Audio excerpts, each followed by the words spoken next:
Ave Maris Stella. Hello and welcome back to Vatican II in a Year. This is your host, Father Matthew Schneider, a priest of the Elite Church of Christ and a theology professor.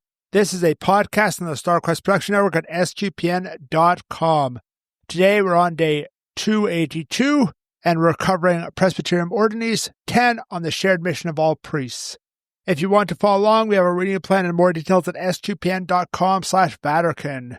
Yesterday we spoke about the deep brotherly relationship between priests and lay people to build up the church. Today we're continuing with chapter 2, the ministry of priests, but we are moving on to section 3, the distribution of priests and vocations to the priesthood. And the summary of this paragraph 10 is that every priest's mission stretches out and we should give them more opportunity to be missionaries. So paragraph 10 here has 3 subparagraphs. A is about how every priest's mission stretched out to the universal church, not just to the local church, not just to your local religious community. Priests need more opportunities to be missionaries. And C, missionary and priests should go together and should know the area they minister to. So let's get straight into A. 10a. The spiritual gift which priests receive at the ordination prepares them not for a sort of limited or narrow mission, but the widest possible and universal mission of salvation, even to the ends of the earth. Acts 1. For every priestly ministry shares in the universality of the mission entrusted by Christ to his apostles. The priesthood of Christ, in which all priests really share, is necessarily intended for all peoples and all times. It knows no limit of blood, nationality, or time, since it is already mysteriously prefigured in the person of Melchizedek. Let priests remember, therefore, that the care of all the churches must be their intimate concern. Hence, priests of such dioceses as are rich in vocation should show themselves willing and ready, with permission of their own ordinaries, bishops, to volunteer for the work of other regions, missions, or endeavors which are poor in numbers or clergy. This number is pretty straightforward. Just one note, the word ordinaries there is like the one that the priest is directly under, whether it's their provincial, general as an abbot, as a religious, or it's their bishop as a diocesan priest. But here we talk about how each of us priests, we share in the one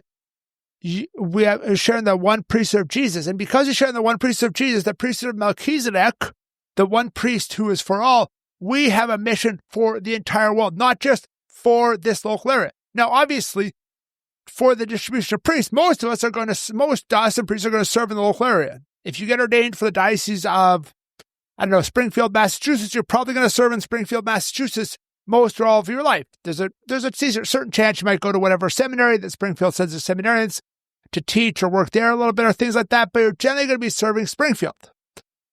I'm just giving you a random diocese as an example, nothing particular about Springfield. And this is really important that the priests need to have that care for all the churches. Now, a lot of times that care is more, hey, we're going to be bringing a missionary priest who's going to do a little bit of fundraising one Sunday a year, or we're going to have a group that's going to go and help on a mission or something like that.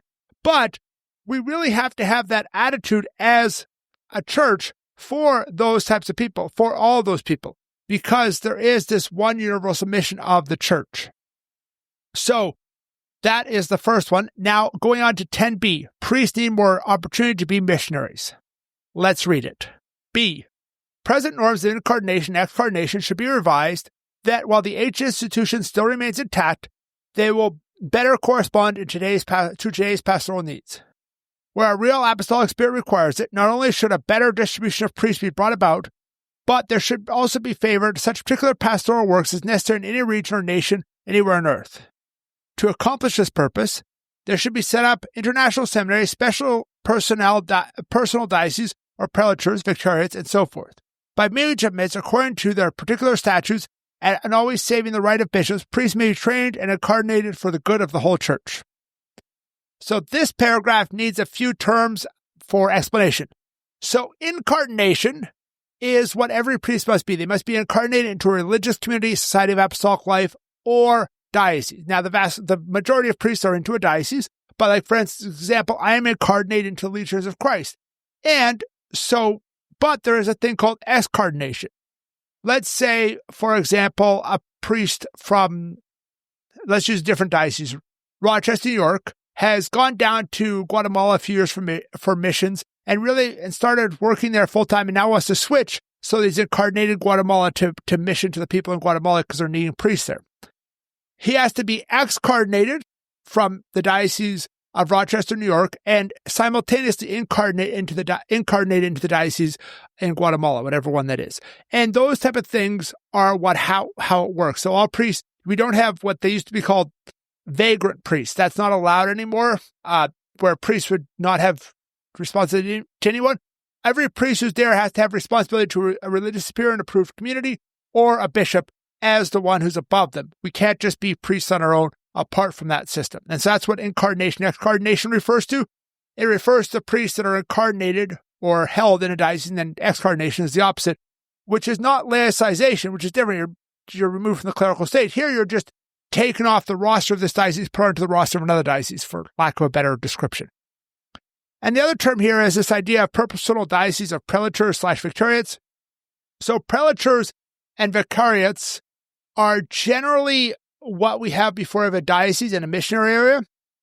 I know, for example, I'll give you an example. The Legionaries of Christ, my own community, we had the prelature of Chetumal, which became the prelature of Cancun, Chetumal, and I think now and recently became the Diocese of Cancun.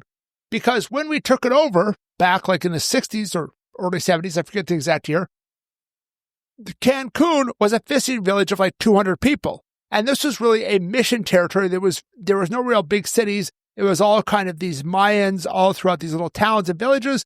And Chetumal, which is the state capital, was the biggest city. It was still really a town. And so we were sent there. And then because right around we were sent, Cancun started building up, it became a very large city. And it took a bit until they had enough clergy from the local diocese to turn it into a diocese, which recently happened. And so these prelatures and vicariates are similar to a diocese, but usually previous when it's small and more spread out. I know, for example, I think there's some in like Eastern Russia, which is very empty Siberia.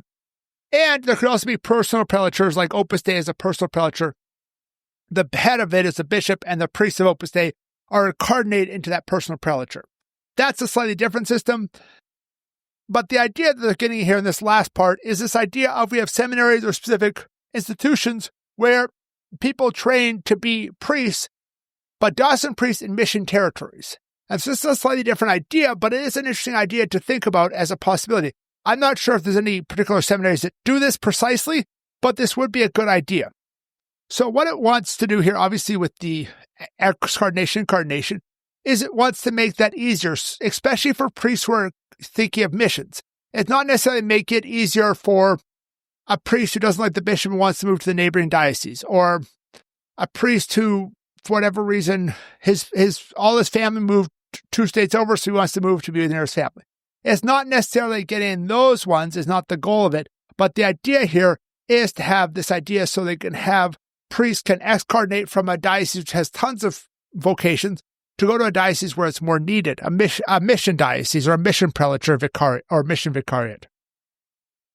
And that's important, right? That this idea is for apostolic reasons, for the mission sense. And this is really interesting because this paragraph, this one, and we'll see in C as well, seems to make diocesan priest life much more like religious priests. Because, for example, there's a number of religious communities that operate much more like they're talking about here at the end, where they go to places where there's lots of vocations, say, hey, want to join our mission community, and we'll send you to Africa or somewhere in Asia or some other country where there's not a lot of priests. And there's a number who do different missions in different areas, slightly different things, but there's a number of religious communities that do that. So moving on to 10C, our last subparagraph, I think it's the longest one. It's talking about a mission priest should go together and know the area they're ministering to. C, priests should not be sent singly to a new field of labor, especially one where they're not completely familiar with the language and customs. Rather, after the example of the disciples of Christ, they should be sent 2 or 3 together so that they may be mutually helpful to one another. Likewise, thoughtful care should be given to the spiritual life as well as their mental and bodily welfare. And, so far as possible, the circumstances and conditions of labor should be adapted to the individual needs and capabilities. At the same time, it would be quite advantageous if those priests who go to work in nations new to them not only know well the language of that place, but also the psychological and social milieu, particularly to the people of that they serve, so that they may communicate with them easily, thus following the example of Paul the Apostle, who could say to himself, "For I was free of all, and I made myself the servant of all, that I might win over many. Among Jews I was Jew, that I might win over the Jews." 1 Corinthians 9. As I noted in that last paragraph, a lot of this is kind of similar to religious. Religious will rarely go alone, will often go 2 or 3. I know, for example, some dioceses, intentionally give religious larger parishes because they know the religious community is going to send 2 priests there, no matter how, at least 2 priests, even if it's a small parish that the diocese can send 1 to. And things like that, because we are a community, so we work in community in that sense. And this is valuable also for these priests to get to know things and learn about it and understand. And we need to adapt to different people because different people are going to have different talents. I know for myself, I am much more of a nerd, academic, so that's why I get sent to, hey, teach theology and things like that. And the last thing is just to understand the culture. First, you understand the language, but not just that. For example, there's parts of India where being fluent in English would be sufficient for ministry. But I do not understand Indian culture enough to feel that I would thrive there like I would in Canada or the U.S. My Spanish is passable. I'd actually probably thrive better in a Spanish-speaking country, even though I don't have as good as Spanish, just because I understand at least Latino culture a little better, having met a lot of Latinos here and being in a community where we have a lot of Latinos. And so those type of aspects are understanding because different cultures have different mentalities and psychologies, and there's issues that are bigger in some cultures more than others. And so we have to be aware of those as priests and understand them. And you want to make yourself like each one, right? We become like them in the things that are accidental. We become like them so that we can win them over, so that we're not trying to impose a foreign culture and then bring the gospel. Honestly, in Canada, when I look at the history of Canada and the missions of the Catholic and the Protestant, whether Anglican or Methodist, to the natives, the Catholic ones went and said, okay, how can we bring Christ this culture? And the Protestant ones went, how can we bring this culture to a European culture and then bring Christ? And that really is not the way that we want to proclaim the gospel. So thank you for listening to this episode of Vatican II in a Year. This is a listener-supported podcast, and you can donate to help StarQuest produce it, another great podcast at sqpn.com/give. You can give one-time monthly or join the StarQuest Patreon. Tomorrow, we are going to continue on the next paragraph of Presbyterian Ordinance 11 on the need to promote vocations to the priesthood. Please join us then to learn more about Vatican II, which will provide a blueprint for the Catholic Church. If you want more information, like playlists on individual documents and reading plan, go to sqpn.com/Vatican, frmatthewlc.com/Vatican, or Vatican SQPN on Facebook and X. There's also an SQPN Discord server at sqpn.com/Discord, and on there you'll find a channel for Vatican II in a Year. Amen.